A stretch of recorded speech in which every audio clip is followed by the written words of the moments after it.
Hey, Gabby here from Ray Studios, and today I'm going to be reviewing the Neewer 18mm lens for your smart device and the iPhone 15 Pro case that is especially focused for photography and mobile filmmakers. If you are new to the channel, I will strongly recommend you to subscribe, since I've been doing quite a few videos about iPhone accessories, especially for photography and filmmaking, and I'm planning to do a lot more reviews into these lenses for iPhone, and I guess it's not just for iPhone, it's also for Android devices as well. With that out of the way, let's do a quick unboxing. Something quite interesting about the lens box is that they have a big sticker covering the lens, and that's because the design of this lens have changed a little bit from the previous model. So this is like a newer update model, and seeing some reviews online, I can already tell you that the case is also different. Inside the box we have an instruction manual. We have an accessory to mount this on pretty much any smartphone device, an adapted ring that goes up to 67mm, and the lens itself that comes in this very nice carrying case that offers a lot of protection. It does have a carabiner in case you want to hang it from your backpack or something, and as soon as you unzip it, you can see the lens. There is also a cleaning cloth inside. The front cover is made of plastic and is mounted with pressure, same as the back cover that it's also mounted with pressure but is made of rubberized material. This is the PA053 iPhone 15 Pro case. I think there is available also an iPhone 15 Pro Max, and I'm not sure if there is going to be available for iPhone 16, 16 Pro or so on. I hope it is, because it is such a good case. It comes with an adapter to mount 67mm filters, and there is also an instruction manual.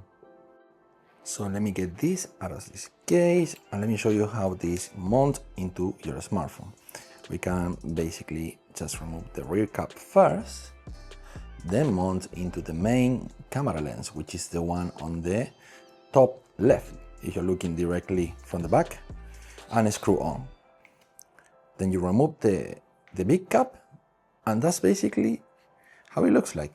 It is not too big, as you can see, and now we can use the included adapter 45 to 67mm. And it's screwed a little bit different because it's screwed from the outside, and now we have a 67mm thread here that when we use an adapter again, we can make that 67 a 77. You can buy, this is not included, you can buy any adapter you want, and now I can put my 77mm BND, and this is what we end up. It is a pretty big setup. Just for your reference, this is a full frame lens, 16mm f2.8 from my Canon EOS R6 Mark II. You can see it's almost the same size, so it is a pretty big setup, but keep in mind that we're getting quality glass here, plus a very good BND. This is black and white BND.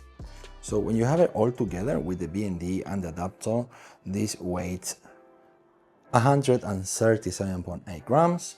And when you separate this from the adapter, just the lens itself, it is about 70 grams. Some of my lens reviews in the past are quite entertaining. I often do live photo shoots with some pretty models, and sometimes I go travel, adventuring to new places, and they're kind of fun to watch. But with this particular lens, I want to do something very technical, very meticulous, because I've been shooting a lot with my iPhone 15 Pro, and I want to find out if this is gonna bring value to my shots, especially considering that half of the time I'm shooting basically professional or for my YouTube channel that also is monetized. Basically, I'm actually making money every time I hit record. So I want to make sure this lens offers something, offer value to my work. And the way I'm going to do that is by testing it very thoroughly. So I'm going to take some pictures first, even so my main business is shooting video. So I'm going to be testing both photography and video. I'm going to test it with different apps. And, you know, the idea here is to find out if this is better than using the 13mm camera on the iPhone 15 Pro, since that camera is not that strong. I mean, compared to the 24 millimeters, which is actually really good. So if we can get the same quality as the 24 millimeters, but on an 80 millimeter ultra wide angle, that's definitely a win, a big win. So I came outside to show you quickly how the distortion in this lens performed. Right now I'm not using the lens, and at the 30mm 0.5x on the iPhone 15 Pro. And what I want to show you is that straight line you see here in the building behind me. As we put that straight line in the corner, you can see the distortion. It's pretty distorted. So now we're going to switch the 24mm, so the 1x on the iPhone 15 Pro. And you can see how it's a little bit tighter, but now that straight line doesn't have as much distortion. I still have distortion, of course, because 24mm is still pretty wide. But now you're gonna put in the lens and see how that performs. So now I have the Neewer 18mm mounted on the 24mm 1x camera for the iPhone 15 Pro. And you can see that is a bit wider, and as we get that building in the corner, you can see that there is distortion, but it's basically about the same, if not better, than the 24mm. So that is very impressive. I was thinking that the distortion on this lens was gonna be really bad, but actually it's not. It's actually very well controlled. Okay, so I got Michael, my cameraman, walking right in front of me, holding the phone pointing at me with the 24mm, so the 1x on the iPhone 15 Pro. And the idea here is to test the stabilization. Basically, the stabilization was meant to work with a 24mm lens. But once you put that 18mm lens, stabilization can get a little bit confused and not work as well. So now I mounted the 18mm, and I already tested out. It looks like it had a bit of a wobble. So basically the camera, the stabilization on the camera was set to work very well for the 24mm. So when you put a lens on top of that, it might get a little bit confused, but it's not something alarming. It's not something that will put me off or a deal breaker. It's fine. Okay, so I now got the 18mm, and this is looking good, right? Yeah. There isn't much distortion. You're getting the good low light performance of the 24mm. So yeah, I'm quite happy with it. Yeah, it's wide. 18. The thing is 13 is way too wide, right? 13. 13 is crazy. Is way too wide. Yeah, it's a bit crazy that they do 13. They should do something like 16. So like a fisheye, 13. Yeah, it's too much. It's corrected anyway, so they like in camera corrections and stuff like that. While this 18 doesn't, but it does so well with barrel distortion and pretty much everything else. It doesn't kill image quality as well. Yeah, looking good. By the way, how refreshing is to have Michael again? I know, right? It's been forever. You guys haven't seen me in like what? How long was it? Long time, ages. Couple of months, yeah. I'm not much of an iPhone photographer. I like to bring my big camera when I need to take professional photos, but since I'm doing a proper in-depth testing of this lens, we found this very beautiful coffee shop, and I'm gonna be taking some pictures and see how that looks like. Come on, let's go.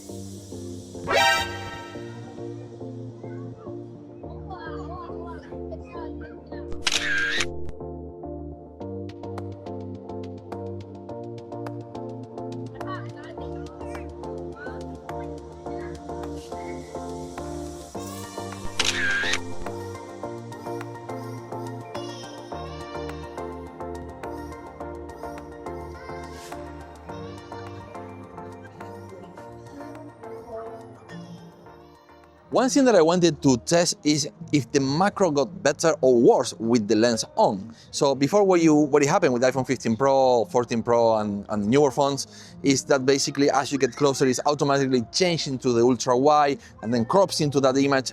The macro quality is good that it has, but it's really bad. So we test now with this, see how far we can go.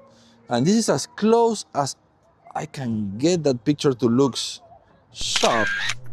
So if I remove the lens,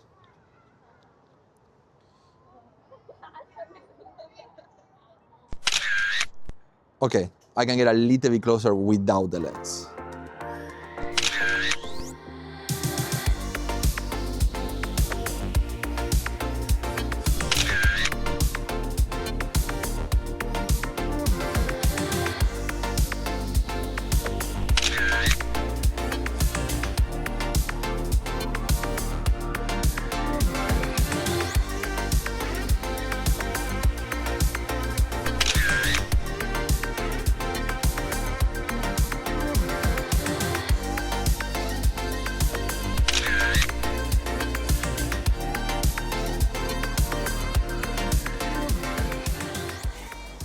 Something very interesting is that I'm used to switch lenses every time I'm taking pictures. Basically, you go from the 1x, and sometimes you're like, oh, I'm a little bit too far. You might go into the 3 times the 77 millimeters. In this case, well, I don't need really to go into the ultra wide because I'm already very wide. But if by any chance you want to go a little bit tighter, you can press 2x. You can still looking good, and even the 3x. So the lens doesn't affect the 3x. It doesn't block that camera. So I'm now taking a picture, and I'm going to take the exact same picture again without the lens and then with the ultra wide camera on the iPhone 15 Pro. So I use a stand so you can get the exact same framing. This is with the lens. I'm not changing any settings. I'm not changing the camera position. I just remove the lens and I shoot again with the 24 and switch to the 0.5 and get the same picture yet again. So you can now tell the difference. I don't like these big comparisons between one lens and the other one. They all have their advantages and disadvantages, but now we can exactly tell what's the difference between them. Just a second ago, I was taking a picture using PhotoGear. It's my favorite app for photography, even so I can also use it for filmmaking, but for filming, I would much prefer Blackmagic. Both these apps have something in which allow you to select the kind of lens you have, but because these lenses have a very odd focal length, 18 millimeters, while most other third-party lenses for smart devices are 16 or 45, so it's kind of like a skip on the 18, but you could maybe select the 16, and what that does is maybe improve the stabilization and some other features like the distortion. This lens also have a filter adapter like I mentioned before during the unboxing, and I can adapt my 77 filters. And today is a very dark day, so I do not need to use a BND or CPL, but here I have some beautiful lights and having something like this. This is a strike filter, so it gives that cinematic look that could look very nice for a place like this where I have all these spotlights coming down. So let's shoot a video with that and see how that looks like.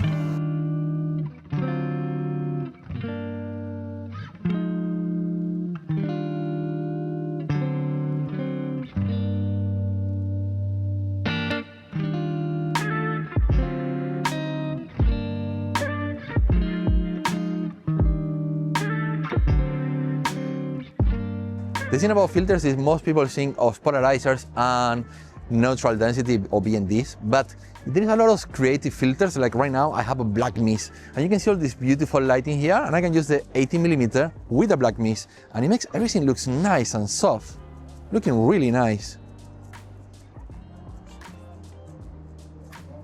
And you can also make skin tones, and skin looks soft and nice.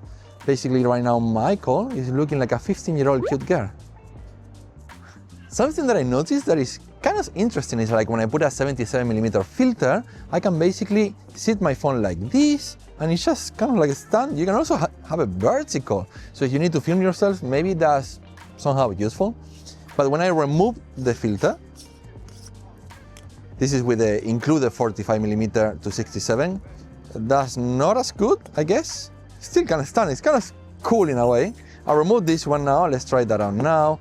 And still, it's not touching the front of the lens, and you can like still kind of sit the phone like this. You can see now it's moving. Probably, yeah, I wouldn't risk it there. But something that I want to remark, if I now put the lens down, the glass is actually touching, barely. But it's something that you need to be careful with that because you might scratch the lens. So I wouldn't recommend putting it face down without the protection.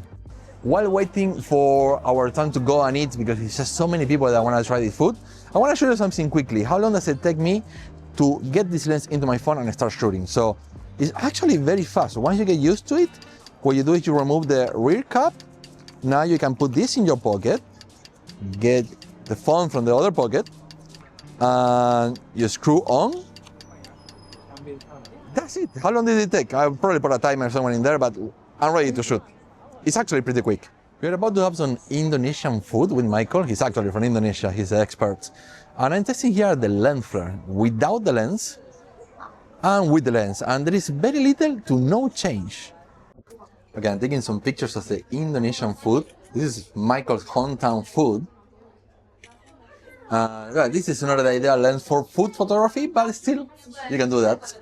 So, in conclusion, we tested this lens through everything we could, basically, and that comes as a very good lens. I mean, it's solid. Corner sharpness is good, which is something that I was concerned. Barrel distortion is very well controlled, and the overall image quality is actually very good. I guess the image stabilization is not perfect, but it's not alarmingly bad. And I gotta say, I actually think I'm gonna be using this lens a lot, and it comes very highly recommended, especially for the price, which is not really that expensive. Okay guys, that's it for me. If you haven't subscribed yet, please subscribe. You can give this video a thumbs up, that will help me up a lot. And I'll catch you in the next video. Adios amigos.